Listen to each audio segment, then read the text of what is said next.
I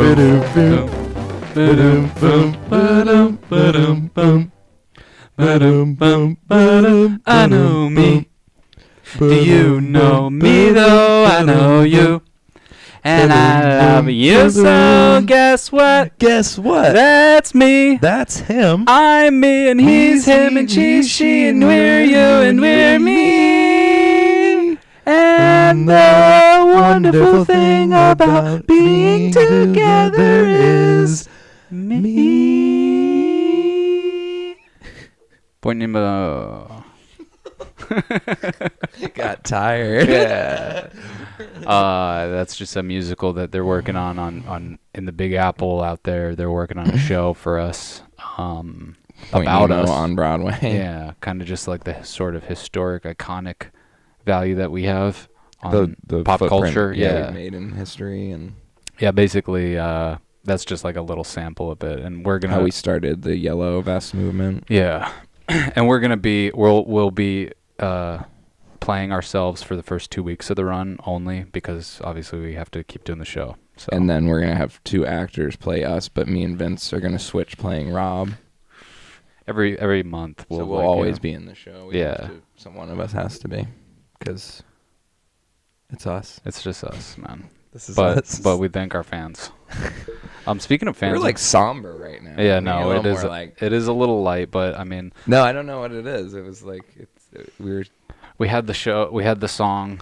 I mean, it's too big. Everything's too big for us. The fame is too big for us. The money's gotten to our head. We're a lot more mellow because we have money now. Yeah, so we're more relaxed. We're just like chilled out. But thanks for listening to us, and I do want to say, we're still mourning the loss of Rob with his trip. You know, as you guys remember, he met up with Alex Jones, and they were trying to take care of some serious stuff, and we lost him. But we will miss him, and I don't know, dude. I mean, I saw this website. We'll talk about it after the show, but I saw this website. It's weird, but it's like basically it seems like it's kind of like a cloning. I don't know, dude. I know it's weird, but I think it's like. Are you being serious? Yeah, I think it's like starting to become a little like it's becoming legal. To clone? To clone. I think it's yeah. We'll have to get it. We'll have to look into that. Yeah, we can check it out online later, but not right now on the show. But anyway, it's called meandme.com. Yeah.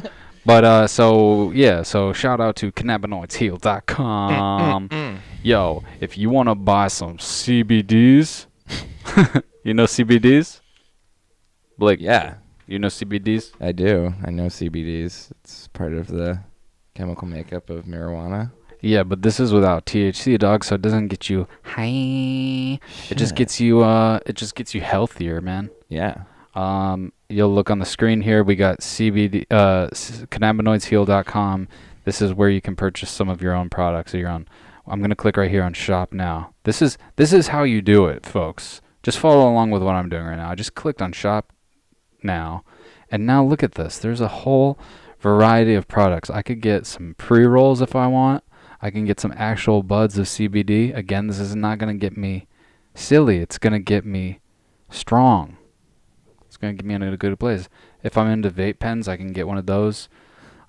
This I think is just another type of bud, but the image you're seeing right here, this is something you would get sent to you with the bud, right? Yeah, with the purchase, whatever you buy, and it's like facts and like what is exactly in these buds, and if you want an ingredient list on the back of your basically beverage, or but it is like a legally like authorized setup. It's a total legal. Yeah. So, and if you want to learn more about CBD in general and hear it from the guy himself, Aiden Sherry, who was on this show to talk about cannabinoidsheal.com, click the link below and get ready. Get on that. But let's finish what we're doing here. So, all right. So, what do I want? I want some CBD isolate? Nah, bro. Get that pre-roll. I want the pre-rolls, dude. Look, I click on it. Oh, look at those things. They're fresh. I can zoom in on the... Oh, look at that. Oh, a little twist. And these containers that they come in, people, Do I need to even tell you what they're made out of? Hemp. That looks like a marijuana leaf. The containers are made from this shit, dude. So anyway, and then I choose what I want, right? I want 5 rolls, bro. He's going for it. And then I go down here. Wait a minute, hold up. Yeah, wouldn't you add it to your cart? Yeah. And then check out. So I add it to my cart, people. All right. Whoa, it's in the cart. Yo, I want to go to the cart page now, cause I want those. I want them out of my cart and into my car. And look right here. Discount code. Right here. You know. Then you do this.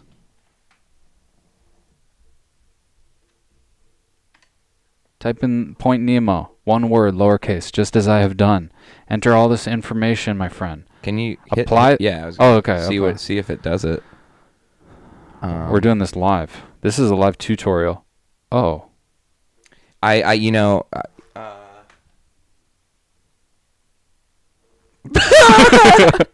we're back. And we're back. Hi. How are you? I mean, things are probably the same as it was a moment ago, but for us, things have changed. It's a little bit of a troubleshooting period. We're going to figure it out, and so we'll have. So yeah, we're gonna have an answer on that. Yeah, we'll get back to you guys. Point. But anyway, in the meantime, we do have our Patreon live, and we wanted to thank our good friend Rob S. He's our guy, and if you want to be a guy or a gal with Rob, go to the patreon.com/pointnemo, and get access to some special content found only there, special episodes where we talk about weird things, or whatever, weirder things than we normally want the entire internet to have access to. But by doing that, you're going to help increase the value of Point Nemo and where we want to take things, because we want to we do the opening skits at the top of a lot of these videos, and we want to do more things separate from the podcast, videos, movies, comics. We have some ideas, and we know we can take it to the next level with the help of you and your kin. So thank you. Just start by pitching it to your family as this is not a pyramid scheme. Yeah, it's not. But yeah, thank you, Rob, and thank you. And let's dive into the show. Let's do it. Sip, sip, sip, do, yeah, free ride. That was kind of pretty. Thanks, man. What was that? I don't know. It was a combination of a couple songs, and then at the very end, it was, "Come on and take a free ride." But I added my own thing to it. You did. So, what happens next in the show? Oh, I remember. Oh yeah, this is something to be excited about.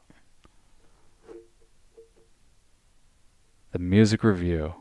Oh yeah. Let's get into that. Yeah. Hold on, I have to get my phone because I have it the songs written down. Oh, okay, yeah.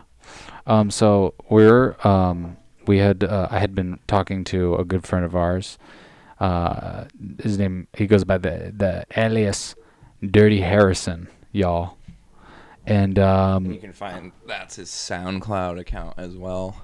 Yeah, which is where we're going to be listening to this music from. Right.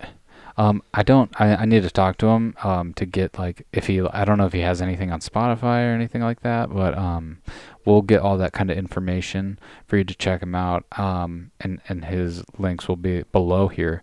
I just want to say about his music, dude. Obviously he's a friend of ours, so it's easy to, it's not hard to say good things, you know what I mean?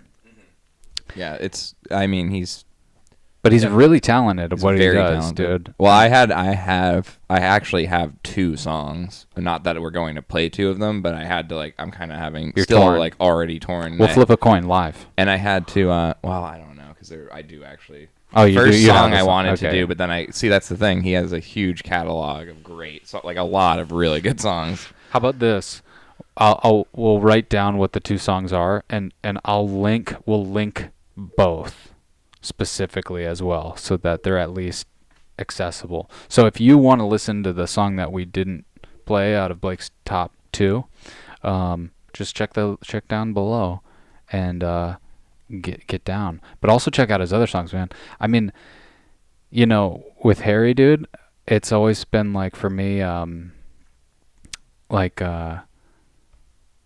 you know, right away I'm already like, Born MC's like an awesome song, but it's not even one of the ones I was going to play. I just, when I did, like, when you were like, we're going to do him, I put on his SoundCloud. I haven't listened to it in a while, and I just pretty much like let it play like almost the whole like list, because it was really I just went through a huge listening phase of his music, like just the other week or something like that, just like at work, just having it there. But I remember like 2 or 3 years ago, I was living in New York City for a little bit, and I was just listening to his shit all the time, dude. And there was another phase just like that too, and I was just thinking about it the other day. It's like, you know, a lot of our friends and us have music and make music, but his like stuff is something I always like end up coming back to, and like kind of reliving the last time I was listening to it, you know? Yeah, very nostalgic too. It's very, yeah. Well, some of the songs on here are very, very old songs, and some of them are very new. Yeah. And there's a lot. And the thing too is like, they're really good. Like, a lot of the production is like really on point. There's great like sampling, and the beats are always like sick. The synth lines, bass line. I mean, like the whole songs. And then it's like, then the raps. And the raps are really good too. Then so the raps like, are great. Yeah, man. Just and another cool thing that just came to me thinking about it is like, you know, again, we all have like made music, or like we either still do or don't. But what's cool is that like all of us that I can think of have like taken part in a Dirty Harrison song in some way, shape, or form. You know what I mean? Yeah. You've rapped on a few. So has Joe's. Not gonna toot my own horn, but I'm on a couple of these tracks. I didn't choose one I'm on, and it wasn't honestly because I was like, I don't want to choose one. I was just like, the one. That was the thing. There was one song, and I couldn't remember the name. The one I'm gonna play is Planes and Buttered Biscuits. That song is really dope. That actually is also out of the 4 songs I liked. Has the most plays as well. But the other one to check out is Hot Dog Blunt Wraps, and Record Collection is fucking dope, and Gutter Flow. Honestly, if I were you, I would just go to his SoundCloud and put it on like shuffle and just like go down the whole thing and find out what you like, because there are different types of songs. Yeah, it's kind of down here. What's this one called again? Whoops. Planes and Buttered Biscuits. Right. Here, I got you. So you don't have to reach. Almost there. But yeah, actually, we'll even have this up where you're seeing what we're doing, seeing what his page is like in these song titles. Kill Us is a great one. Ego Nation. Turn Back Time. Slack Matey. That's one I'm on. That's pretty funny. This Void. Make It, dude. Oh, that's a great one. Lost Everything. I'm on that. Oh my gosh. So good. Dark Splits. Yeah. That's fucking so funny. And dude, a lot of Sign Up. Yeah. Solicitation of Trust is one he did with one of his buddies, Tana from Chicago. That's really good too. They did it, I think, over like on, you know, through emails and shit. Strange Company. Wow. Am I like tripping right now? Is this like not? He's got so much. Ja Bowie. Dude, did I like go buy it? It's White Russians and chicken. Planes and Butter Biscuits. I guess I could just type it in. So sorry. There it is. Wow, that is down there. You gotta go down there to look for it. But yeah. He his latest song, before we play this one, one of his latest songs, he shouts out Caleb in it. Oh yeah. Like the lines like something like writing or making beats like Dozer in the dojo. Yeah. It was like something cool. I was like, whoa. It was like so trippy. It is trippy. Yeah. But yeah, this is Planes and Buttered Biscuits by Dirty Harrison. Get on my skateboard and do a motherfucking drive-by. No, I ain't one to slaughter. I ain't growing my weed in water. I haven't heard 1, 2, 3, 4 the Carter. I don't wanna achieve nirvana. Just try to make a beat, smoke a tree, then hit the sauna. I don't wanna be famous with riches, fuck that. See, man, it's the music, fuck the business. I got plans of planes and buttered biscuits, but I got a brain and know it doesn't exist. It's fucking gimmicks. What's going on, man? I'm seeing 666s, sipping on something without thinking what this is. I'm blacked out, my wax out, recorded in pictures, pouring pictures for bitches that scratch my dick when it itches. But eventually, sobered up, I'm like, where'd I go? I'm not into big crowds just like most parties, and I hate shows. I don't like shallow girls with fake tits cause they stand in rows, but I guess I like my drinks and then after that only God knows. And when he takes control, I only hope that no cops get involved. At this point, I'm ready to blow. So when it snows, we know to keep it on the D-low. Motherfucking drive-by, fuck being a hero. Analyze this shit like De Niro. Man, try, I promote your kid, give him a job, a suit and tie, then call me Paul Vitti, keeping Hollywood looking fly. Get on my skateboard and do a motherfucking drive-by. No, I ain't one to slaughter. I ain't growing my weed in water. I haven't heard 1, 2, 3, 4 the Carter.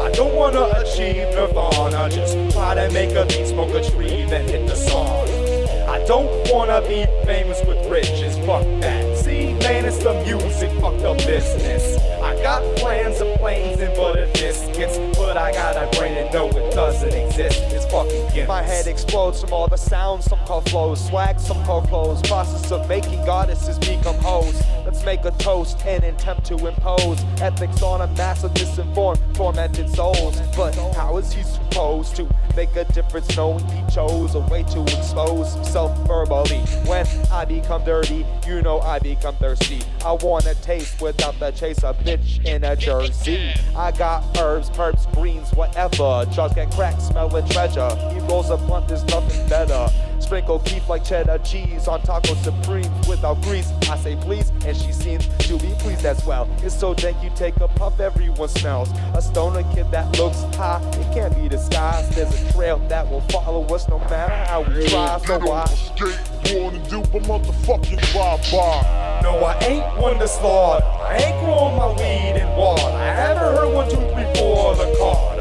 I don't wanna achieve nirvana. Just try to make a beat, smoke a tree, then hit the sauna. I don't wanna be famous with riches, fuck that. See, man, it's the music, fuck the business. I got plans of planes and buttered biscuits, but I got a brain and know it doesn't exist. It's fucking gimmicks. No, I ain't one to slaughter. I ain't growing my weed in water. I haven't heard 1, 2, 3, 4 the Carter. I don't wanna achieve nirvana. Just try to make a beat, smoke a tree, then hit the sauna. I don't wanna be famous with riches, fuck that. See, man, it's the music, fuck the business. I got plans of planes and buttered biscuits, but I got a brain and know it doesn't exist. It's fucking gimmicks.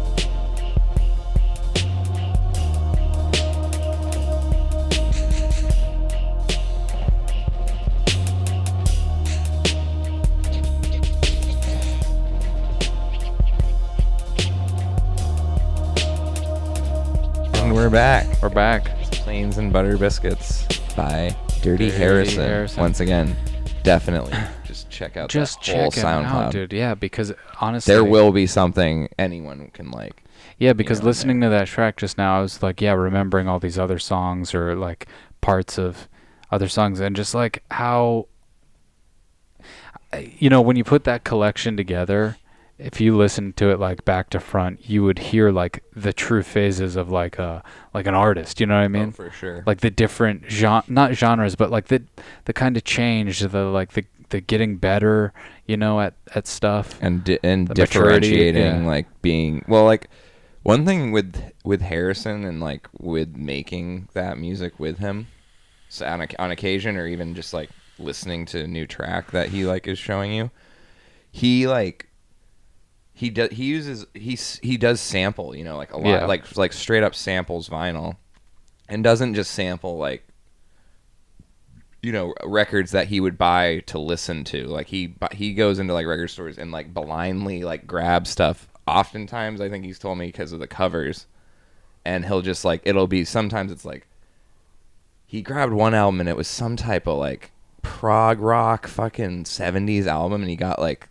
4 or 5 like amazing samples that like you never ever heard in a hip hop song or something, you know. And then sometimes he'll find really obscure records that have like samples of famous, like really famous shit, and it's like the most obscure, you know, it's like a classical album that your like grandparents had.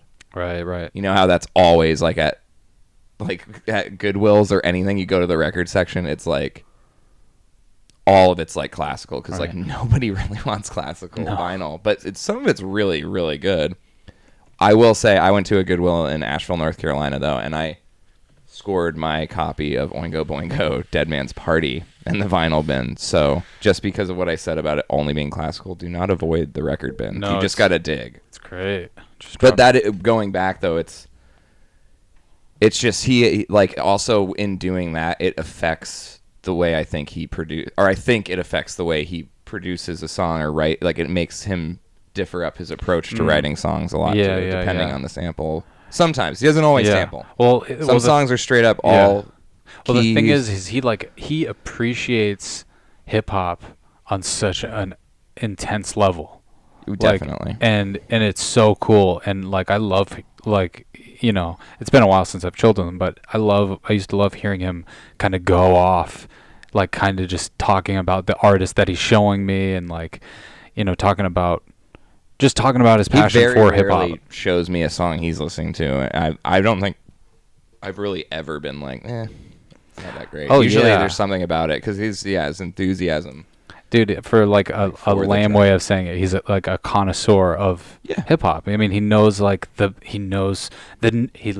good notes, the smoothness of it, like how a sommelier. He knows what it pairs well with. Oaky afterbirth. But yeah, he's like not to, you know. Yeah, I feel like we're like not blowing smoke not to polish his rod or anything, but I'm just saying. I mean, it's if you listen to that shit, it's undeniable. The music kind of speaks for itself, really. Yeah. So check it out. Links below for that stuff. Yeah, we'll put maybe like we probably could screen cap. Oh yeah, we'll have into that too. Yeah. We'll have stuff. But all right. So yeah, that was good, and also thanks to all of our other, you know, any musical guy or past guest, any musician that's already sent us stuff, and you know, more people definitely keep sending us stuff. We'd like to branch out more. And do more stuff for sure with the music reviews. The music reviews are great. I know they're not always like really reviews, but they're just exposing, you know, new musicians, new artists, getting the network going. Yeah, we want it. Start Facebook 2. Facebook 3. Oh shit, I forgot about that. Oh yeah. Well, we'll get into that. Yeah, we gotta. The breaks. What do you got? But actually, I don't know what I have yet. Yeah, I like honestly. I was trying to ride out the music review for as long as possible. I will say that was pretty lengthy discussion for the music review. Yeah, we don't. And I think a lot talk, of, but it's because we know who he is. We know, like he's a really good friend of ours, and So and we, like I said, we've watched him go through the process of making music and done it with him, so it's a little more of a personal thing there. Yeah. But yeah, it's pretty awesome. No, that lifted my spirits. I mean, look.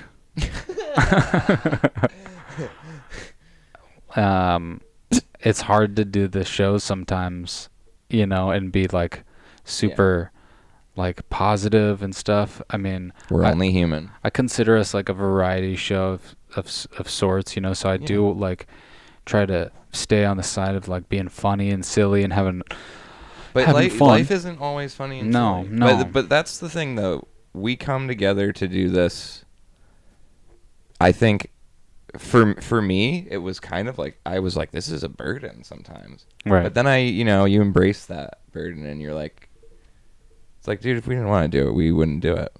We do it because we want to do it, you know. And I love Point Nemo, man. Yeah. But sometimes we're gonna be a little, you know, somber. Yeah, a little somber, a little sad. It's like a new rapper. Little sad, little deep. There's Lil Skies. That's a real rapper. So Lil Sad actually isn't the worst name. Lil Cries. That's. No, yeah, but I mean, I don't know, man. I think like it's like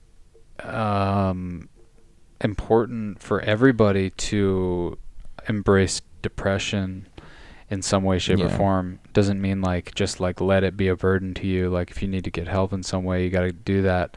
I feel like I've always been the type of person to self heal, medicate, or whatever, or just like push it down or kind of bury it. Yeah, that's never good. But really hard to do. But like I just like try to stay busy too, and that's also maybe like that could be a bad thing. Just like being busy and like being blind to it. But you got to strike that middle ground between being busy and also kind of like not pressuring yourself to be busy, because then when you run out of shit to do, you kind of get more depressed. You know? You get scared. But there's like a good middle ground. But emotionally, sometimes it's just there. You got to go through like the feeling bad kind of moments. Yeah, and also like there's like a level of depending on like the type of person that you kind of you make it a part of your character. You know what I mean? Yeah. And maybe that's like the sociopath in me or something. Where I feel like I'm a character to certain people or in certain situations, that it's like an act, so to speak. Well, I feel like that comes mainly out of like fear, though. I feel like that comes from though too when you're like a kid, and when it's like cool to be sad, like kind of like you're like, I'm always bummed out and depressed, and you do kind of act like that for so long as a kid and a teenager that when you're an adult, you're like, wow, I like actually do like being depressed because I faked it for so long. Right. You're like, I like being sad, but when you're really depressed, you don't. No, that's the thing. When you're actually really bumming, you're like, I'm not having a good time. Not into it. The real shit. But also, like, just the older I get, I'm not into like even being anything but like happy or positive, which like gives me hope that maybe I won't be like just like some grumpy asshole old dude. Maybe I'll be like, oh, hello, hi, hi again, handing out candy all year. Yeah. Showing like really the one magic trick over and over again, and acting like you forget that you showed people. Yeah, again and again, every day. But yeah, no, like, but what am I saying? There is the flip side to that. There is the me that is like still like very angry and very temperamental and could actually be like the guy the Vince that survives and is like grumpy old asshole, miserable, pushed everybody out of his life like a fucking, Jesus. But I don't know. I feel like that's weird to like obsess about and like actually be like, oh, yeah. But I mean, you can't let it get to you too much. Yeah. Like, can't beat yourself up about it. Like, it's weird, I've never had like, not that this is just like a thought. I'm just kind of like rambling, but this is just a thought I had is like, it's kind of interesting that I never became like a drug addict or something. Yeah. Because like I feel very like I'm like addicted to feeling good. Like that is like kind of my main goal, is to make sure that I'm like I feel good. Yeah, that you're just like you're like I can't come down from feeling happy. Yeah. Which is like, it is. A lot of times, though, drugs they kind of leave you in the dust with that shit. Oh, yeah. You feel happy when you're doing some of them, and then the next day you're like depressed for like 3 or 4 days, where you're like, I hate that I did that. Right. But like, I think that is probably how people become, or maybe, definitely how like bipolar disorder works or something, It's like, because you hear people, it's like, oh, it's like, sometimes I get depressed because I had a really good day and it's just like so good and they're feeling all these feelings and then they come down from it. It's the same thing you're saying. It's like you kind of use up all your serotonin. Yeah. You're just like, but I've like I do whatever I can to stay in there. Yeah. And sometimes it'll last days and sometimes it'll be the complete opposite, where I'm like trapped in the mud and trying desperately to the point where like I lash out at people to get back to the happy place. Yeah. It's like I can't get out of there, so anything that goes wrong, I feel like I was going through a weird fucking thing last week, dude, where I was cuz I'm just like realizing these certain things, I talked about on that one episode. But I'm a very paranoid person. Yeah. Like as is. Yeah, not that anyone like wants to fucking hear about some random dude and like his self-realizations, but you're here. If you're here, you're here. So you decided to press play to and watch 30 minutes in. So, but ish. But I'm a very paranoid dude, so a very like jealous guy. Be real about it, and that's like caused problems. But I try to work. Honestly, anyone who says they're not jealous is fucking lying. Yeah.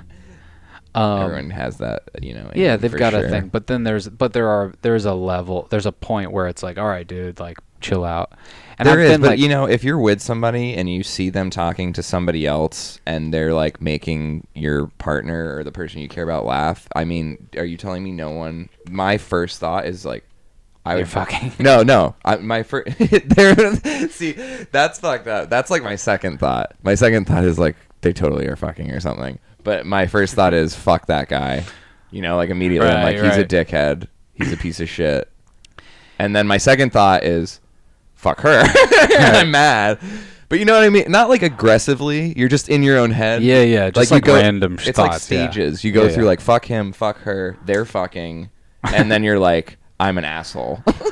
I'm an asshole, and then you're like, I'm not an asshole though because I just thought this stuff, and I'm recognizing that it's not a good way to think, but it's also really dumb to be blind to that shit. Well, when I'm jealous about shit like that, I feel like I feel kind of the opposite in a way. I feel my first thought, and it's the thought I bury down, and don't let be shown as the first thought, is that like, well, it makes sense that they would be together. Like, and I think about them together. I think about all those things, and like I think about it's sad. This is like, I guess maybe I'll cut this out, but like I think like, well, like that makes more sense than with me because that they'd probably be happier there. And yeah, definitely along the lines of like, she deserves better. Like kind of like you're just like on your like. You kind of just want to like almost like just walk out of the building, like let them be together. Right. Like, yeah. I guess I didn't really because like you just said, that's kind of one I would push down with that kind of hateful stuff. Yeah. But that's a lot more true where you're just like. Yeah, and because it's sad because it's like, you don't want and you don't want to let them know that that's the real thing because they might be like, oh yeah, I would be happier. That's a very it's like, oh shit. It's like an animalistic, I think, alpha beta kind of like mentality where you are like you're not like being like submissive, you're more just kind of like being like, you know what, like it's like basic instinct. It's just animalistic shit where you're kind of just like, I know that's what you're saying. Yeah. You kind of have the beta thought of I'm worse, but then you kind of overshadow it with this fake kind of alpha like fuck him, fuck them. Yeah. But in reality, all that shit's happening at the same time. Because dude, like, that's what I've said. There is no like real alpha beta thing within your own fucking mind. No, I've like, said it too, like in joking, like I'll be like, because I will joke about it, and lately I've joked about it, like to a point where it's been like probably annoying, like I thought you were gonna be like where it's gotten brought up in like a family talk or something. But like I'll be like, oh yeah, fuck yeah, right? He's good looking, right? You want to fuck him? Oh my god, like fishing for that reality, and then it's embarrassing. But what I'm trying to say is that like, so I would do that. And it's like, oh, and then I'd say like, I'd be like, no, that's fine. Like if that happened, and of course, like it's like, no, like shut up, like stop saying it, even, know. And I'm like, okay, I'm like, but if it ever happened, I would totally kick his ass. Like I always say that, like whoever it is, I'd kick his fucking ass. But it's like, well, I probably wouldn't in this situation. I'd probably cry a lot. Yeah. And then walk away or something. Well, I think that's a big part of it too, though, is where, I mean, this is all like, in the end, it's like you're in your own head. So it's like it's a waste of fucking time. You got to just be okay with yourself primarily, because other people getting validation for yourself through other people is a pointless endeavor. But you can't ignore the fact that you want that. Everybody wants to be validated by another human being that they're a good person. Yeah. And when someone's with you, it makes you feel valid in that you're like, oh, okay, someone can, because in your own head you're like, fuck me, but like when someone else is like can stand you and like be around you, you're like, oh. Well, that's the thing, and then you love them because you're just like, I fucking love that someone can put up with me. Well, that's what I've been like trying to like put myself into check lately, and why I'm even talking about this here is like, you know, like, it was something you just said made sense too about this, but it's like, you know, I'm like, although it's the last thing I want is to have my heart ripped out of my chest. Yeah. It's like you're sort of preparing for it, but why? But you're also you're like projecting, even though it's not your intention. The scariest part. You're projecting that they are like, that they are bad, not even bad, but that they are like, that is in their future, that they will be the one to make the mistake and not you. Yeah, it's like you're saying it so much and actually, or thinking it so much that you're kind of making it more real than it really could be. Right. Putting energy into it, you know, that whole thing. But that's, you know, it's like telling someone, you know, getting into fights with someone and telling them all the time, like, you could be with someone else then. You know, like that argument. Because then the other person says, well, you could be. I have said that, and I'm not saying it caused that. I kind of would rather take full responsibility for, like, you know, the reason things ended with each relationship I've had. But I will say, it's like saying that out loud to somebody isn't. It's very insecure, and it does say something about that. And it's like, yeah, you should be comforted on that point, but you shouldn't be like drilling it into their head because you're having an argument that they could just leave. Because it's like, first of all, most people eventually are gonna be like, well, then I'm fucking out. Yeah, because this is boring. And that's like sad. You know, nobody wants. That's the problem, is everyone's really sad, and it's not attractive to be sad. Yeah. But we all have to kind of fake that we're not, to like get close to each other, and then we can be sad once we realize we like each other. It's weird because I've always like tried to understand that whole thing, that like to be sad and insecure is like totally unattractive. And like in some way it's the opposite. Like when I almost sometimes feel like I'm doing stuff like that to not have the validation that I'm not pathetic and sad, but to have the validation that I am pathetic and sad. To have someone tell me that. And that is like weird, and kind of like, this is like going a little beyond what my point was in the beginning of all this, but this is good. I'm liking this conversation. But that's the thing. It's just all this sort of like, it's almost like you're just like distracting yourself from like the fact that like you've got a good thing going on, you know? Well, it's like you said, I think everyone, I think most people feel this way. Like, most people have defeat and bad things happen in their lives, and when you have enough of it, you, like you said, you kind of like get ready for it. Like, you're saying all this shit to cut how hurt you're gonna get in half, when in reality it's probably gonna make you hurt worse and sooner. Yeah, you know what I mean? But but it's, once again, it's like you still have to be conscious of the potential hurt, but you don't need to necessarily like. You don't need to obsess on it. Yeah, and paranoid. And that goes. Hard. We had the obsessions conversation. Right, the obsessions. These are real obsessions. Like the shit we were talking about on there, I'm sure some of it was deep, but this is like those real obsessions that you kind of keep to yourself, where you're like, yeah, that are just, I'm not gonna tell anybody. Pointless too, you know. I mean, like, yeah, like what made me bring it all up is just the paranoia. Am I paranoid about things? It's like I think about that stuff, and I think about how I think about it. Like what we just said, like listening to me talk about some of these things, and when I listen to it later, I will be like kind of grossed out about some of the things. Not even grossed out, just like that's not how I think anymore. Like that I'm changing this. You mean like when you watch the Point Nemos? This particular episode, and like and just like how I think about my like. Yeah, how jealous I get and how paranoid I get and delusional I get about certain things, you know? And it's mainly to like, try to like make my ego feel good or something like that. It's, I don't know. It's just a weird thing. And I think people relate to it. Maybe we just don't have as well of a grasp on explaining it. But anyway, but like, Rob's here. No, but what was I gonna say? Being paranoid. Yeah, dude. So just that all like got wasting so much time on being paranoid. Yeah. Because it's like here's like a little example of what I think I'm trying to say is that there's this quote. It's something to the effect of like, you know, being depressed, like being sad and depressed and like just like in the mud is basically your imagination, you letting your imagination take over. Like, so if you're saying like, oh, I'm so worthless and, you know, I'm never going to be good at this. Like, you haven't put in the effort. You haven't done anything to prove otherwise. And so it's just your imagination that you'll always be a loser, you know? Exactly. Like, you can imagine that it's that mind over matter kind of thing where it's like, yeah, if your mind's in that place, you're probably going to go closer to that place than where you truly like want to be. And unless you want to be there. You can imagine all day long that you want to be like the most successful person, but you're always like you never get anywhere. And that's just because you're not doing like the work side of it or something, you know. You're missing like an element to it. But anyway, but yeah, dude, I had like almost like a moment of, and I think what I've been realizing is like, especially with that episode, and just like what's been going on in my life, I feel like I'm just like going through, like I'm nearing like, I've never cared about my age, you know, or anything like that. And then the other day I was finally like, oh shit, like I am gonna be 30.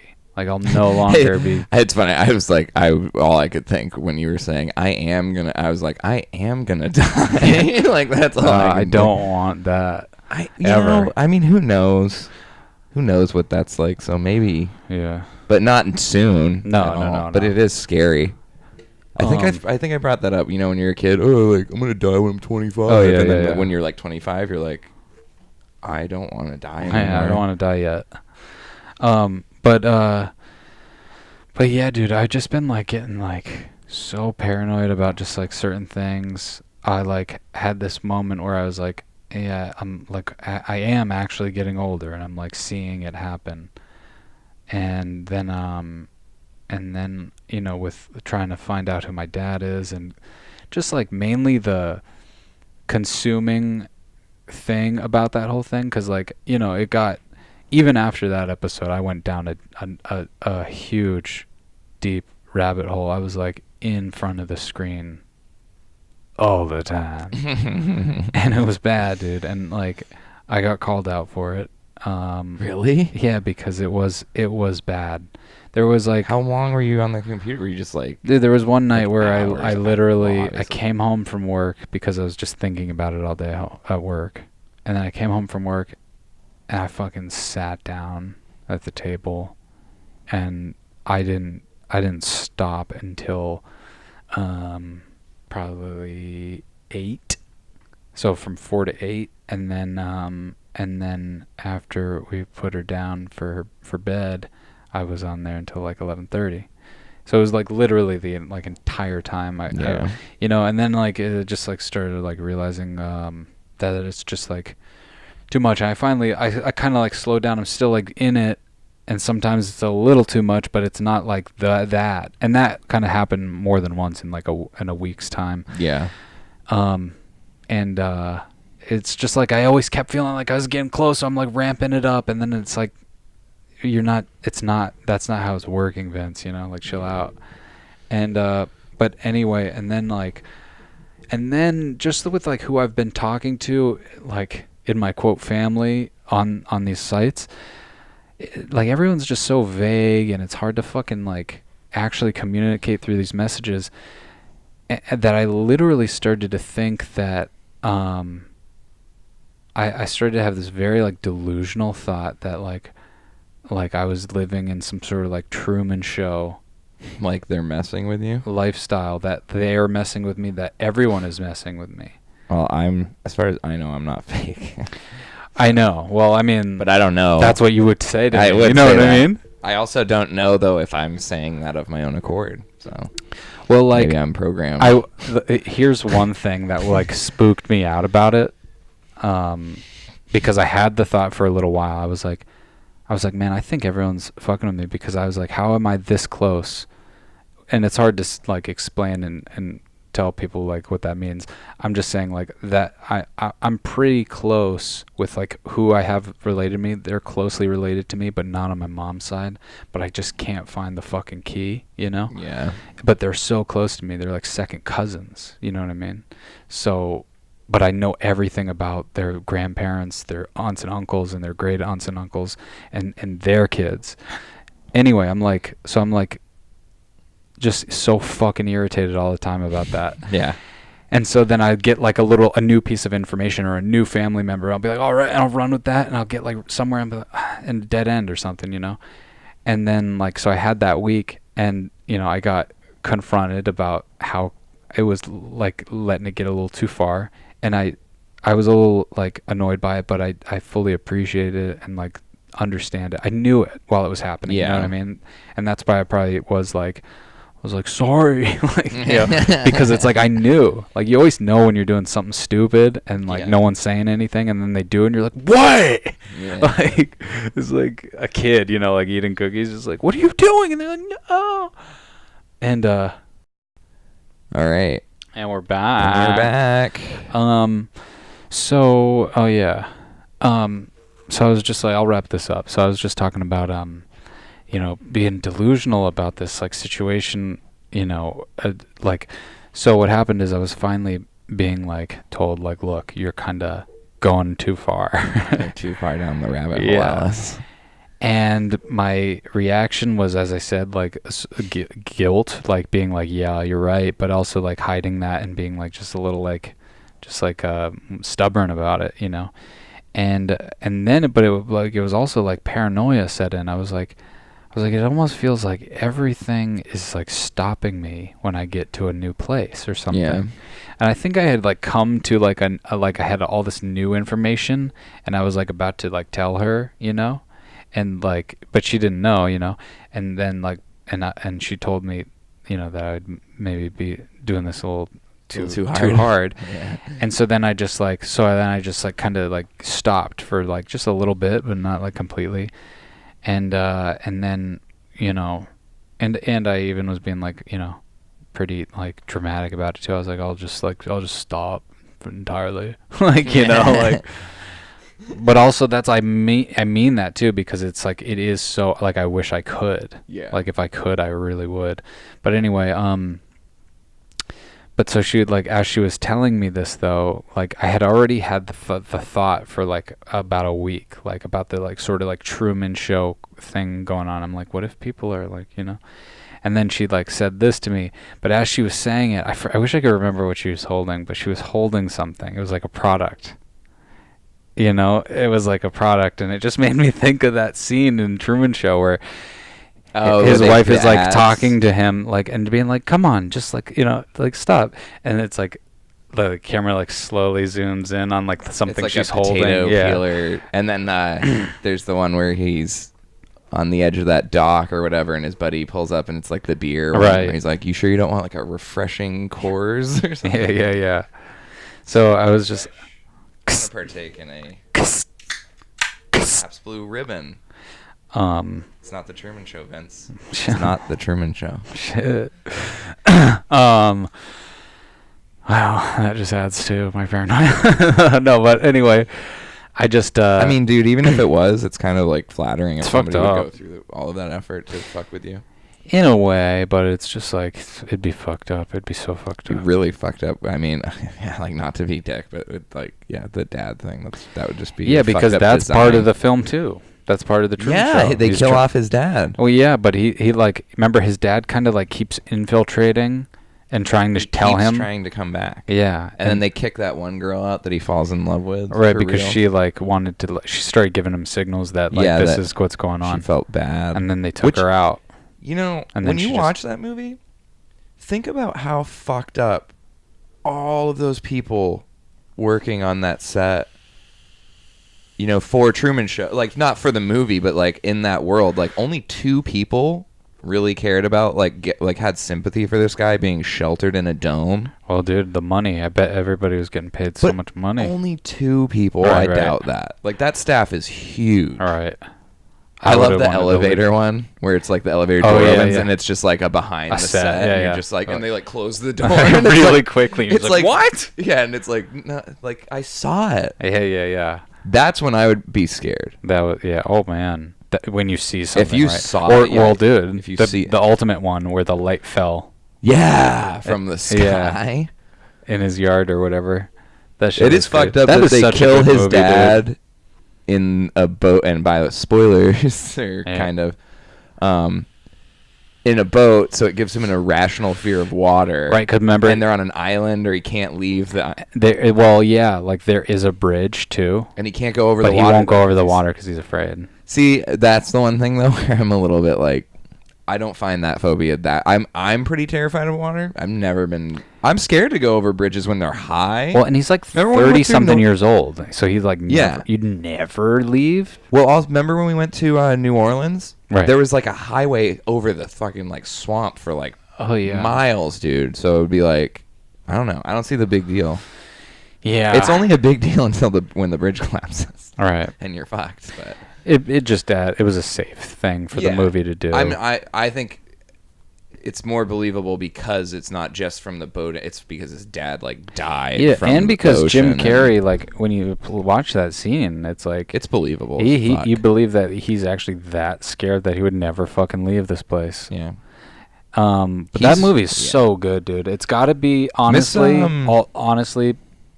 it's my favorite Jim Carrey movie, dude. That's the best. I really... Oh, my God. That is so hard. I don't want to be cliche, but I've been thinking about it a lot. I won't say my favorite. It's so cliche. Is Eternal Sunshine. Right. But as an idea, dude, I will watch The Truman movie. Show over and over and over. Eternal Sunshine I will not pick up and watch all the time. Yeah, you watch it the first time is the best time, and that's it. But it's a good movie. It's a very, very good movie.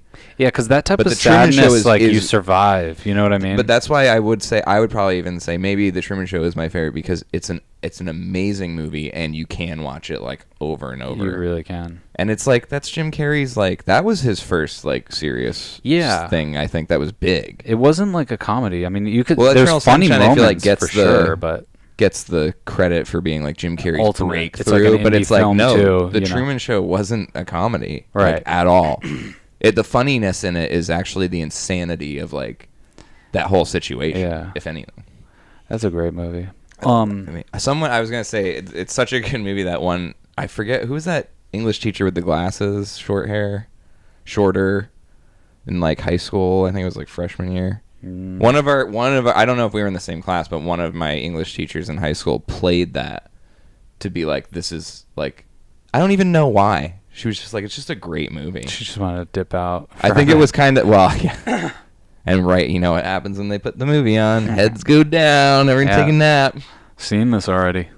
I love that too. They shut the lights off and play like a movie, and then they like yell at you for falling asleep, and I'm like, motherfucker, like. Yeah. Let's go into Blake Knows, man. Yeah, man. Blake Knows. Yo. So, I have some interesting topics.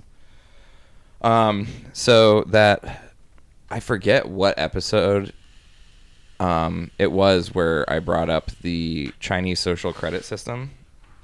But right, and just a brief summary of that. That basically was at the time was just a kind of like a proposed idea. Well, I actually think in the there were like it was when like I trial talked about runs. it, I think they did a trial in like a small city or right, town. That's what it was. It was what it was. And basically, it like kind of it was the system kind of watches what you do. Actually, literally watches what you do. You know what? Hold on what we're saying right now, because this is a weird article. I thought this. I don't know. Maybe this information was getting to us prematurely. This is saying. This is shit from last year. Like this. Okay, so basically, let's just we'll dive into the social credit system. If you didn't see the other episode, is like they basically have cameras throughout the city to like monitor literally like social things people do, like littering, whatever, what have you. And then they monitor what you buy. And there's like certain items you buy, like if you buy video games, I think you get, like recreational non-essentials or something. There's like degrees, they mark everything. I really don't know what's good and what's bad, but they do have good and bad. It's a credit system. And if you don't, if you do enough bad, if you have enough offenses, basically you have like travel bans, and there are other punishments. I feel like one of them was like shaming of some sort, like a weird shaming. Right. Either way, this article came out. It came out on February 22nd, so it's like almost a month ago, but I'm pretty sure I couldn't find the exact article I read. But this still goes over how, like, it's basically just bringing to light how crazy this stuff is, because it's real. It's like Big Brother, 1984, you know, Enemy of the State. Enemy of the State, Conspiracy Theory, the movie with Mel Gibson. Payback, Paycheck. Paycheck. No, I don't know. Blank Check. Blank Man. Blank Man. Do you know what I saw that was really messed up? Just a quick side note. I don't know if anyone remembers In Living Color, but do you know, you know that was Damon Wayans, right? Yeah. You know, remember his other character, Handyman? Handyman, no. You don't remember Handyman? No. I saw a link to this. I forgot this was on there. Handyman was in a red suit, and he was actually a mentally challenged superhero where Damon Wayans did like the stereotypical 90s, like, I remember. mentally challenged. Handyman! Yeah. That was just, hey, that was me doing it. No, honestly, yeah, no, like that's just the character is basically him mocking mentally challenged people as a superhero. It is, I can't believe that existed, and it would never fly today. But either way, The 90s. back to Chinese social credit. So basically, this article is saying that 17.5 million times people were blocked from buying tickets 17.5 million times last year for social credit offenses, including unpaid taxes and fines under a controversial system the ruling Communist Party says will improve public behavior. Others were barred 5.5 million times from buying train tickets, according to the National Public Credit Information Center. In an annual report, it said 120 people were blocked from leaving China due to unpaid taxes. So, like, these travel bans are real, and it's affecting, like, millions of people, and also, like, it's just affecting so many people. The ruling party says social credit penalties and rewards will improve order in a fast-changing society after 3 decades of economic reform have shaken up social structures. Markets are rife with counterfeit goods and fraud. The system is part of efforts by President, I'm going to butcher this, President Moon, right? President Xi Jinping's government to use technology ranging from data processing to genetic sequencing and facial recognition to tighten control. So here we go. Maybe just throw out that old social credit system article out the door. This is all seems more credible and actually more thorough. Authorities have experimented with social credit since 2014 in areas across China. So that's what we were talking about, where they did try it out in different areas. Points are deducted for breaking the law, or in some areas, offenses as minor as walking a dog without a leash. Human rights activists say social credit is too rigid and might unfairly label people as untrustworthy without telling them they have lost status or how to restore it. That's pretty wild. Like, you go down and they don't explain how you would do, like, you don't know what you're doing wrong. It's so fucked up. U.S. Vice President Mike Pence criticized it in October as an Orwellian system premised in controlling virtually every facet of human life. The ruling party wants a nationwide system by 2020, but has yet to say how it will operate. Possible penalties include restrictions on travel, business, and access to education. A slogan repeated in the state media says, "Once you lose trust, you will face restrictions everywhere." Wow. Companies on the blacklist can lose government contracts or access to bank loans or be barred from issuing bonds or importing goods. Honestly, I probably should have screen capped this. This is on AP, Associated Press, correct? Right, yeah. News. Check out this article written by Joe McDonnell. The article titled, "China Bars Millions from Travel for Social Credit Offenses." It was published on February 22nd of this year. Check it out. Read through it. I just don't want to. I feel like I'm just I'm literally verbatim like going to read you the whole article, right, when you could just look into it. And I think maybe, we'll like maybe just open up a little talking about it instead of just like. But yeah, it's messed up. That's crazy, man. I can't believe that. The more I was just reading that, and more detailed that was it, the more it didn't. It's funny. Obviously, that article isn't written to justify this, so I can't imagine what reading an article about this in China would be like. Right. But yeah, that's pretty common sense. That's a huge invasion of just. I like the fact that you can lose credit and not really understand how you lost it and or like how to be better or how to. Yeah, I mean, think about like people that are like trying to just get on a train to get to their mom or dad's funeral, or because they need to go say bye to them in the hospital, like, and they can't.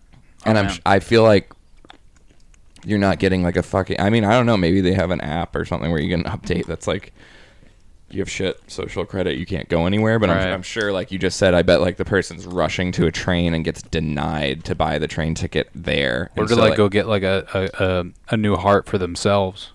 Yeah, so they basically, I mean, who knows? They literally said restrictions on education. I wouldn't be surprised if soon it'll be like you can't get like medical like help because you're not a good enough fucking person.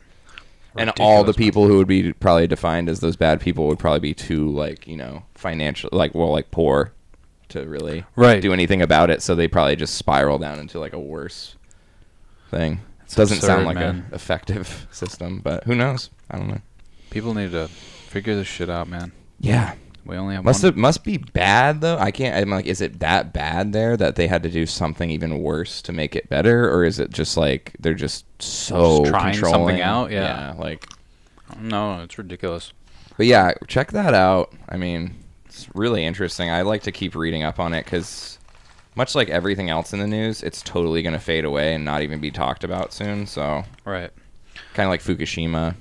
Yeah. Any of that shit, anything that comes up that's like a huge world event and a disaster is like not talked about in a couple of years.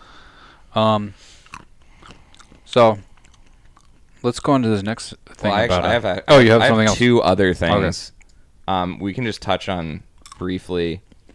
I just wanted to bring up. I don't know if you've heard about the mass shootings in New Zealand, Christchurch, New Zealand. Bring up. I don't know too much about this, but I just heard about it last night, I think. Yeah, apparently there was one individual, and let me just get to this article. Sorry. I'm going to work on having these pulled up so I'm not, looking for it half the time.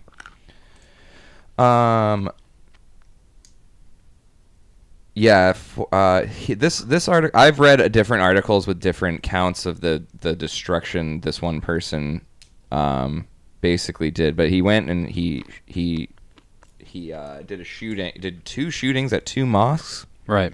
And killed this article says 40 people. I've heard more. Yeah, I think I heard 47 or something. Okay, it's still relative. When I read that number, that's horrific. It's insane. But once again, it's they're calling it a terrorist attack. It's definitely there were mosques where he attacked, so it was a religious, or a hate crime kind of thing. But it is it's super crazy. I don't know. That's a lot of fucking people. Like, that's insane. And I just I kept reading about Christchurch, New Zealand. I was like, what is going on there? And then I read what that was. I was like, oh my God, that was just. It's got to be for sure their biggest crime on a magnitude like this, like in a very long time. Certainly in another place. Well, this is not America. Well, I feel like it's actually probably one of the bigger ones in America, but then America for a shooting, because that one in. Well, where was it? L.A. or Las Vegas? But the Vegas one, how many? I don't think it was even 20. Not to compare. It's a lot. 40 people is a lot. Either way, it's a horrible amount of people to be shot. But actually, also, this is. I think you're right that it's the worst in New Zealand or in and around Australia as well. But actually, I remember reading. And you guys should look this up on Wikipedia. Just check out. There was a crazy shooting on the island of Tasmania, off of Australia, and it's nuts. It was this weird. I think it's a park or something with a museum, and it had a really long road going to it. And there was traffic and people trying to visit this museum or something. And this guy just basically walks down the road and murdering people. It was so nuts. I stumbled upon it going down a Wikipedia wormhole, and I'm pretty sure I just was on Wikipedia and typed something so disturbing, list of famous shootings or something, something ridiculous. But damn, crazy dude. Though. Yeah, so it's man. unfortunate. I mean, it's so sad. Yeah. I think it's crazy that this shit just keeps going on in this world, man. I really hope the world fucking kind of levels out a little bit and not in a dark way. Bad, And then the So yeah, that's really sad, honestly, though. So I don't really know how to cut that or cut this part off, except to move on to the last thing, which just as a broad thing, the Facebook shutdown. Right. That was really upsetting. Shut down for 4 hours. No way, dude. Way more than that. Way more. Well, I've once again I've read articles. The numbers are probably all different. I think it was like 10 o'clock. I posted something. We just had our latest episode with Mark Carapezza. And of course you got ads and everything out for this episode, and we're like going normal, and then boom, then 2 hours later shut down. And it was a bummer. It was shut down. I want to say 12 hours or more, but definitely hasn't been shut down. Like it has never gone that long. That was the longest. Yeah, that was long and suspicious. 2019, the year of records of shutdowns. Yeah, government shutdown, Facebook and Instagram shutdown. But yeah, I mean, I don't know much other than that. Do you know the site Zero Hedge? No. I'm not really sure. I think I feel like it's like a conspiracy site, but I don't think it is, so don't quote me on that either. I don't know. They're not like... They're kind of, I think they write from a sort of, like fuck the big money people and all that shit, but not like fully. But this one, yeah, it's like less than 1 day after Facebook suffered an unprecedented outage that lasted 4 hours lasted for hours. That's why I thought I can't read numbers. And just hours after the New York Times reported that Facebook is under criminal investigation over its data deals, and that a New York grand jury has subpoenaed records from at least 2 smartphone manufacturers which gained access to personal data of hundreds of millions of users moments ago, Facebook announced that 2 top execs had unexpectedly quit the company. So, like, they basically, the New York Times announces they're under criminal investigation for like data, like illegal data sharing, and then basically they shut down hours after that happened. And then it's the their exec chief product officer and the WhatsApp CEO were the guys who quit, and they were immediately replaced. Interesting, because WhatsApp that day, from what I read, was working. And it's owned by Facebook, but it didn't shut down. I mean, it's interesting. Yeah, it's interesting. That's crazy, man. You know what that reminds me of, bro? What? How, like, the day before 9/11, something like $6 billion went missing from the Pentagon or something like that, and no one knew what went on. And then the IRS comes down on, like, individuals for not fucking paying, like, $1,000 in taxes. And so fucking weird. And I heard tell that the office that controlled that missing I know number. where it was. Yeah. Building 7? No, it was in the wing of the Pentagon. But hey, even juicy. Rob's not here, so we're not going down that road. Yeah, we gotta wait for that one. And so then I guess we're gonna go. Yeah, so we'll just let this. This is more the entertainment. Yeah, here you go.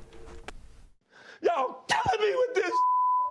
I gave y'all 30 years of my career. Robert. 30 years of my career. Y'all trying to kill me.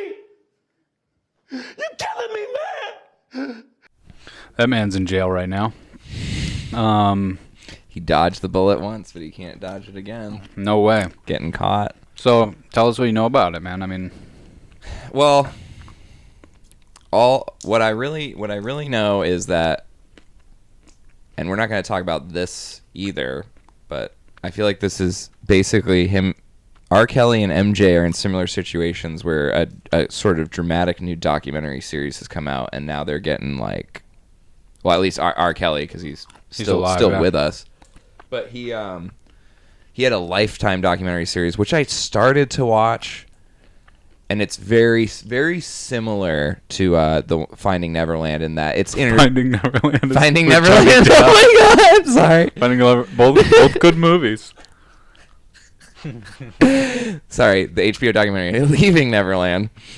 It's very similar in that it's victims or people who are saying they're victims of R. Kelly, though, mainly like women, and like they at the times were like young women, right. Like him bringing like 13. I don't know if they're but I heard 14 a lot. Yeah, I think somewhere between underaged, regardless. of like their exact ages, but young girls like into the studios to like sing parts, and that's how it would start. And then apparently, he's being accused of having a harem of girls and like trapping people in closets. Oh my God. Like not letting people like leave like his house and shit. I heard like chaining people up. This is stuff them. he literally like says in this interview, that what he's being accused of. He's like, he's being accused of like, chaining people and stuff. Yeah, dude, it's crazy. I gave you 30 years. Jeez, like the gall to like say that shit. Like R. Kelly, dude, like you certainly set the tone for Space Jam in like childhood, but I mean, come on, I buddy. know. Well, the problem is, it's just like when you say something like that, like granted, I know what you're like saying, like he's forcing kind of, or what you said, that he's like forcing to be that angry. But also to say like 30 years, like you gave us 30 years of music, so it offsets the fact that like you were like capturing people. Like I don't like it. That doesn't. You were matter. also being given millions and millions of dollars by us. Yeah, and that's like, but that's the problem is, it's like, dude, you're not gonna like get away with anything. Like if you did or you didn't do it, you shouldn't be screaming like I gave you 30 years. Like nobody cares about R&B right now, bro. Right. Like we're talking about you capturing people. Like talk about that. The bitch can sing, but I mean, I'm not worried about her right now. I remember there was things with him and like Aaliyah back in the day. Right. Which I honestly, I hope none of that is true, because I like Aaliyah holds such a weird place in my heart. Like I was never a huge fan, but there's something about just her presence, like as a person, and her unfortunate like young demise. And right. Yeah, I remember that. It was a weird age. Like Romeo Must Die, she was in that. So good. And like I don't know, it's like a weird. You know what it really was? What really like made me like absolutely fall in love with her as like a celebrity personality, and it was posthumously, but it was her behind the music. I was just like, I don't know, it's like this weird nostalgia, like watching the Aaliyah behind the music, man. Like, yeah, I miss those days, dude. But yeah, Robert Kelly. Robert Kelly's in trouble. He's in hot water right now, and we're not really sure when he's coming back.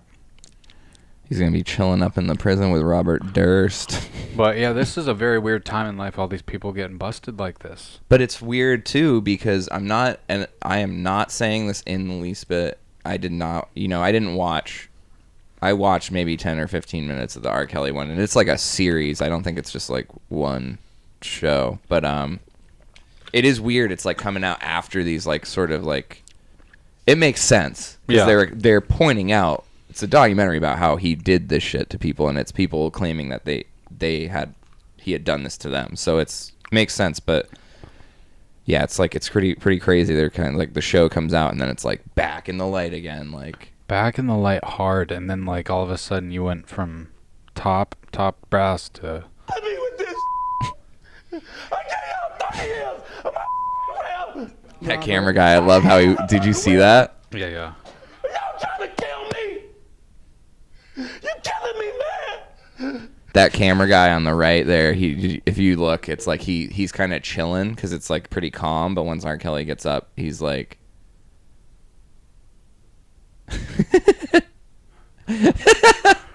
that's a meme. Yeah. But yeah, if you look at the camera guy on the right, when you like start that, once he gets up, the camera guy like kind of, it looks like he's on his phone almost, and then he's like, oh shit. Whoa, he like gets like ready. He's like, shit's going down, dude. Like, so funny, man. That guy is doomed. Let's just take a quick glance at some headlines here, see if there's anything that jumps out at us. A lot of the New Zealand stuff is really just so tragic. That's coming up immediately. Yeah, it's gonna be big. Oh, the Boeing one. Yeah, the Boeing 737 MAX 8 that crashed in Ethiopia. Oh, I didn't know it crashed. Oh no, well, I didn't. Sorry, I didn't even read the rest of that. I was talking about how they're grounding like those Boeing models because they have one. They've done them all over the world. We were one of the last countries to ground the ones in our country. Which blows my fucking mind when you read an article where it's like people, like pilots are being like. One thing I heard was when they put it on autopilot, the plane would like dip towards the ground, and I'm like, the pilot comes and says there's problems, and like Boeing's like, we're not grounding them, and it's like, so you're just like risking fucking people. Like it's so weird. Plane crash would suck. because you would literally probably pay $500 to die. That would be fucked because somebody wanted to make money. Right. You know, it's like, what's the point? Well, yeah. I mean, speaking of that money, there is a conspiracy theory that you know how they tell you to protect yourself when a plane is crashing. You know, like tuck your head. Yeah, they show you in the brochure. As my dad would say, back when he was in the Marines, they used to they would say, you put your head between your knees and you kiss your ass goodbye. Well, they say that there's a conspiracy theory that is not the safe way to do it, and that will actually like kill Break your you neck. because they don't want Survivors. Yeah, they don't want a survivor because that's going to cost them money. Yeah, because you come back after the plane crash and you sue their ass. Yeah, you get a bunch of dough.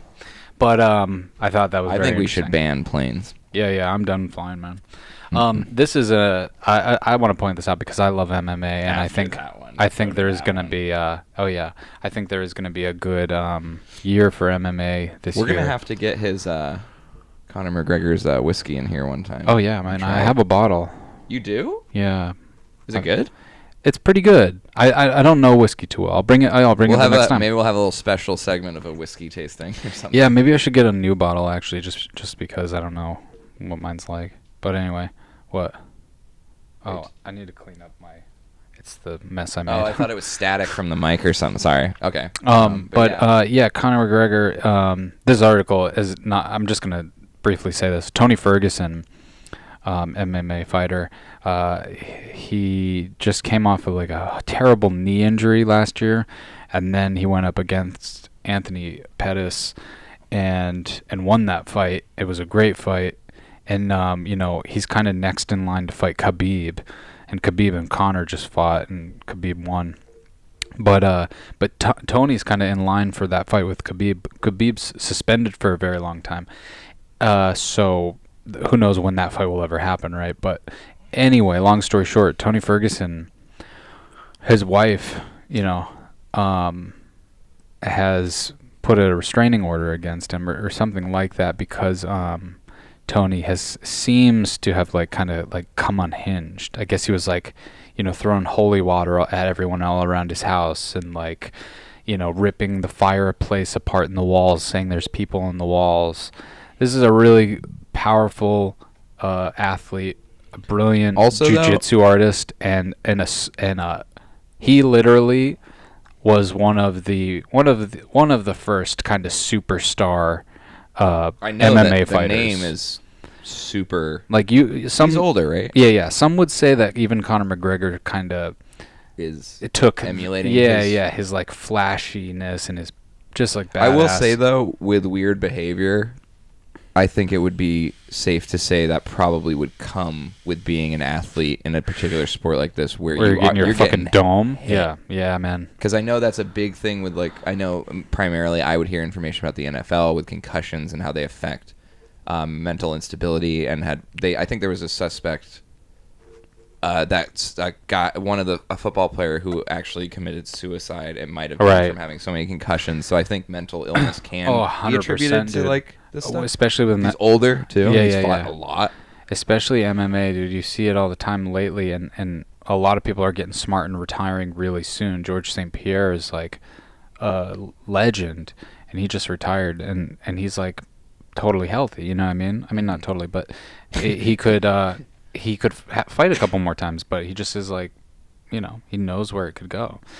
But you're 100% right. It didn't even dawn on me, but that's probably exactly what's going on. Is a little bit of damage to the head. Is kind of who knows who knows. I don't know the psychology or the science behind how it could probably even be dormant for a while. Right. And you don't even need to. I mean, fight. He got rattled in that fight that he won. So I mean. Oh, he's still fighting. Yeah. Oh, okay. Oh, well then, yeah. He's supposed to. He was, And he got an injury? No, not necessarily. But I mean, he had a knee injury a very long time ago. But he's good. He just got his black belt this year or last year. But I don't know. Yeah, that's kind of weird. Someone who can get a black belt. He's a dad, and he's a baller MMA fighter. That's unfortunate. And hopefully he comes out on top and can be the champ once again. But so you were saying this: Vermont state trooper revived after apparent drug exposure. So wait, click on that because I want to know what the drug was. How are you exposed to Yeah, like a plume of heroin. Like or if something. the cops pull me over and I Right. have a bunch of like blow on my mustache, Vermont- and they're like, what were you doing? And I was like, I was Oh. exposed. Here we go. A Vermont state trooper who collapsed after apparently being exposed to an opioid-like drug during a traffic stop was revived by fellow troopers who administered Narcan. Oh my God. Right. So he OD'd. yeah. So, And he had to be revived with Narcan? yeah. It doesn't seem to say that similar incidents have been reported in the country. Accidentally coming into contact. Stopped a vehicle. Okay, Flansburgh stopped a vehicle late Friday night for a traffic violation about 40 miles south of Burlington. Later observed a passenger swallowing a small bag she later said contained cocaine. And searching the car, she located and collected as evidence a small quantity of heroin in a baggie, an empty plastic bag, and a syringe. The passenger who checked out by doctors but needed no medical care was taken into custody.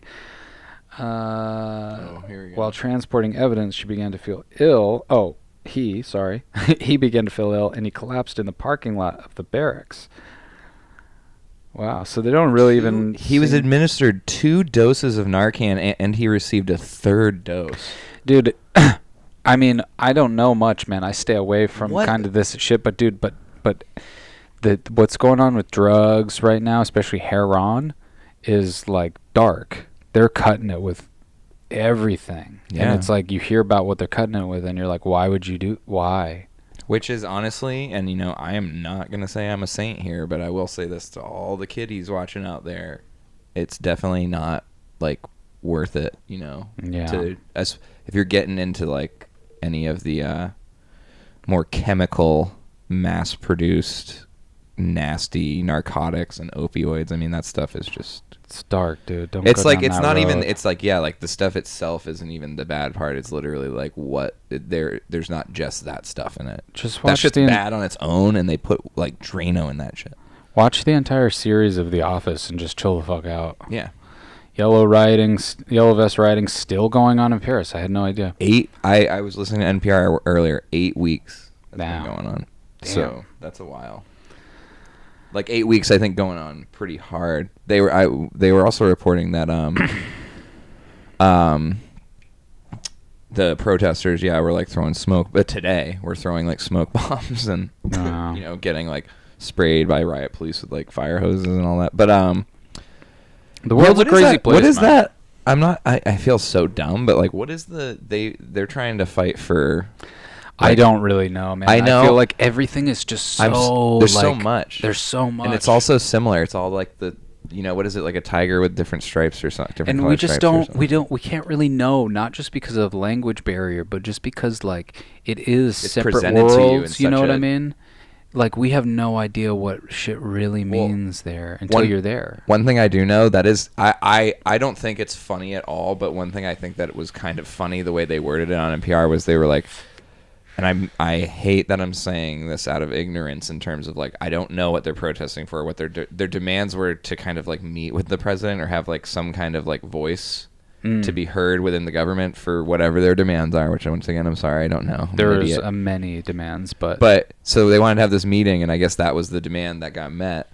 But they're not satisfied because they're basically like, no matter what happens, they want the President Macron to resign no matter what now. Like, that's their new thing. They're like, you need to leave.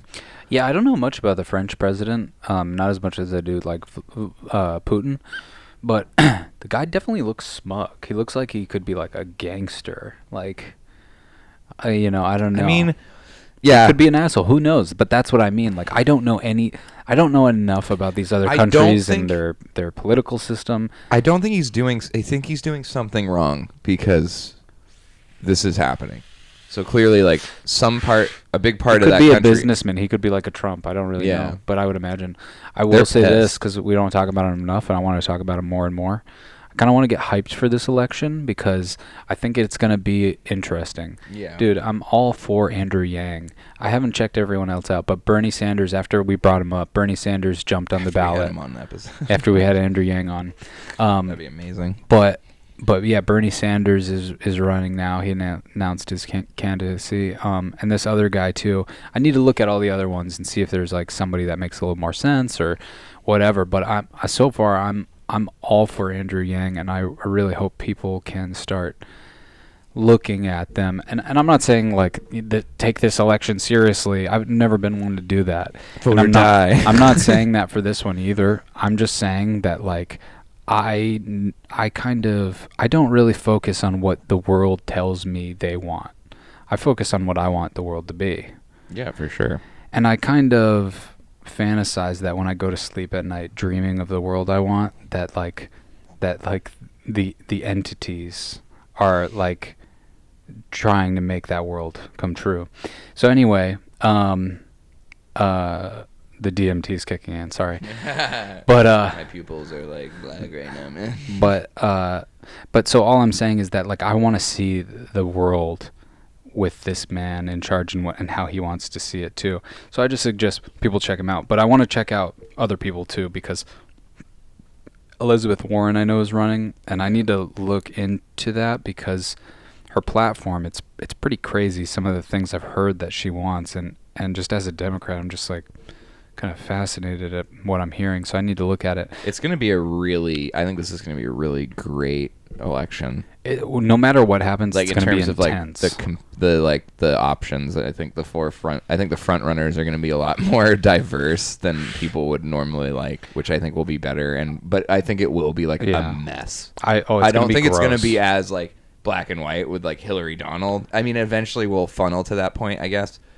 But at the beginning, it's like I think it's going to be a bloodbath, dude. I honestly, it's going to be gross. Like, I really hope that somebody like, I mean, dude, I don't know how I feel about Bernie this time around. You know what I mean? I felt like he kind of... I was always really indifferent to him because I'm just like... I was gung-ho until he backed down. I just don't... Oh, well, they like, kind of... There was something sketchy. Yeah, dude. There was down? something sketchy about it, man, and I thought that was like a little weak. But anyway, like, you know, he's got this new haircut. He's like clean. He's not all like crazy. He's like sitting up a little probably. He's got his haircut.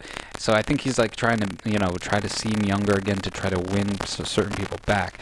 But as this presidency or this election ramps up, I hope to get a little more like invested in it, and hopefully we can cover it a little more. I'm definitely like voting this time. I only ever voted once in my life for a president, and I usually do go to my local elections, so that's one thing. Yeah, I do go to the local election, and because I dig that. I dig the community closer to home kind of elections, because I do actually feel a little more like it makes sense and something's happening when I vote. Yeah, I voted for that herb. But I only voted for Obama. I did Obama once, and then I think it was I was 19 or 18. It was like the first time I actually could elect. I voted from the first time. I haven't voted. I didn't vote him for second term. I didn't vote at all. I haven't voted at all. I voted first term Obama, and then I voted for the Green Party this last election. Yeah. Just because it was a weird one, dude.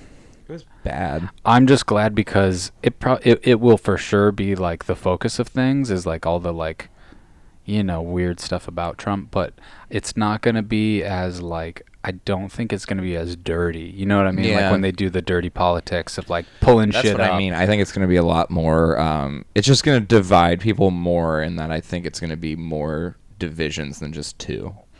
But not like you said. It's just because I think it's going to be out of sheer support for the candidates, not necessarily how they're like trash talking each other. It's going to be more like straight up. I think honestly, voters are going to be a little more of the focus. Like who's voting for who's going to kind of be a little more distinctive. Because when it's just like Trump and Hillary, it's like they really don't represent. In my mind, it's like they don't represent anyone I would want to be. They definitely don't represent me or like anyone most of the people I hang out with. Like not even as a presidential candidate, like as people, like they're just very unrelatable. I wouldn't care, but it's like that's the thing. I think people are going to be more personal because you're going to have a more diverse. There's always a diversity of options. It just depends on who's getting like the plugs in the news. But in reality, I think that's what's going to be different. I feel like there's going to be more momentum behind more candidates to be like the forefront. Yeah. Hopefully, that would be ideal. Interesting. Interesting, weird world we live in, folks. For you coughers out there. Yeah, for you coughers. But yeah, this show is kind of long. Has it become our longest yet? We can't really tell. It actually hasn't. To cut some out, but it might be. We'll see. Are we not done? We'll cut some things out, I think. Well, you know, and oh, we do have this last thing before we go, folks. Oh. Maybe we have two last things. I don't know. But no, that was just another. Oh, I didn't pee because I was in the bathroom and I started drinking another beer. Started drinking the bathwater. So yeah, we wanted to start. We want to keep finding new and different ways to involve listeners, viewers. Yeah. Maybe next time. Also, just we'll try to get these in maybe at the beginnings. So yeah, it'll be. But so sorry. Yeah, sorry. But we're we went live before the show for just a little bit, and we'll probably start doing stuff like that more. And we asked some people that popped up to give us some questions that they may want us to ask on the show. One person gave us a question. What the question was from one of our followers on Instagram, Gypsy Hippie, and the question was, what's been your favorite moment or moments, or the best parts about doing Point Nemo so far? I didn't write it down word for word, but it was the gist. Yeah. I don't know. Do you want to answer first? I mean, yeah, for me, it's well, let's see here. So, doing the podcast, the idea of doing the podcast, it's like a lot of things. Something you're like into watching or whatever. You're like, oh, I wish I could do that. Like acting or something. And podcasting was one of those things. I listen to so many podcasts. I'm like, oh, I want to do one. But you feel a little weird saying like, oh, like just because I listen to something, just because I watch something or know something so well, like, oh, I can do it. That's not how I felt. But I was like, I want to do it. And the opposite too. I don't really. I've listened to podcasts, but I don't listen. Yeah. I listen to music more when I'm like headphones in or anything, or radio. Right. And so I just wanted to take that kind of journey into doing it, I guess, to see like how far I would go and what would come out of it. And I guess for me, like the most memorable thing is really just doing it every week. Yeah.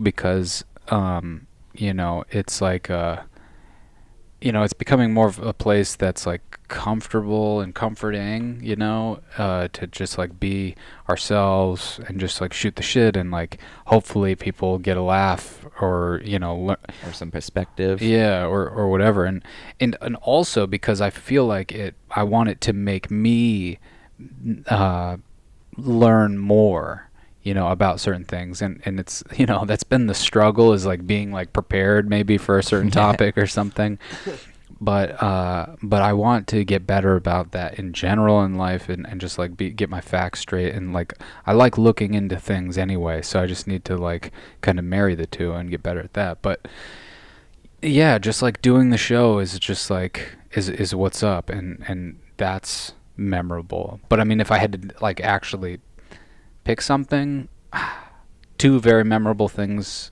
I have to pick two, and it is like the Christmas, New Year's era, maybe not just those episodes, but just like that era, because that seemed like kind of a new thing. Like, I don't know, just like things were getting cooler, and like the content seemed a little better and fresher. And then, of course, being here now, like the last episode with Mark, that was like my favorite episode so far. So, I don't know. That's a tough question, but yeah. What about you? I would express. I was going to say two things too, but definitely Mark was one of them. Mark's episode was really, really fun and really good, and deserves some watches. So definitely check that out. Watch it too. Watch it if you can. Listen if you can't watch it, but watch it. That was one. And I would say too, it's funny, similar in that it's not just one episode, but honestly, I really liked the Sober October episodes. That whole month was such a crazy, positive experience that I haven't, and a personal journey that I don't like to do that stuff. I don't really like to look inward and better myself, like actually do it. But that month showed me like, oh, you can do that. And it was really positive and just a really, really good time. But it only lasted a month. But laughing and crying. But yeah, so thank you for the question. Thank you for the question. And and we encourage everyone to send us questions anytime. I know we used to say that all the time. I think we kind of stopped because we weren't getting questions, but yeah, always whatever feel it is. free. It can be like, something. Well, what's your favorite thing?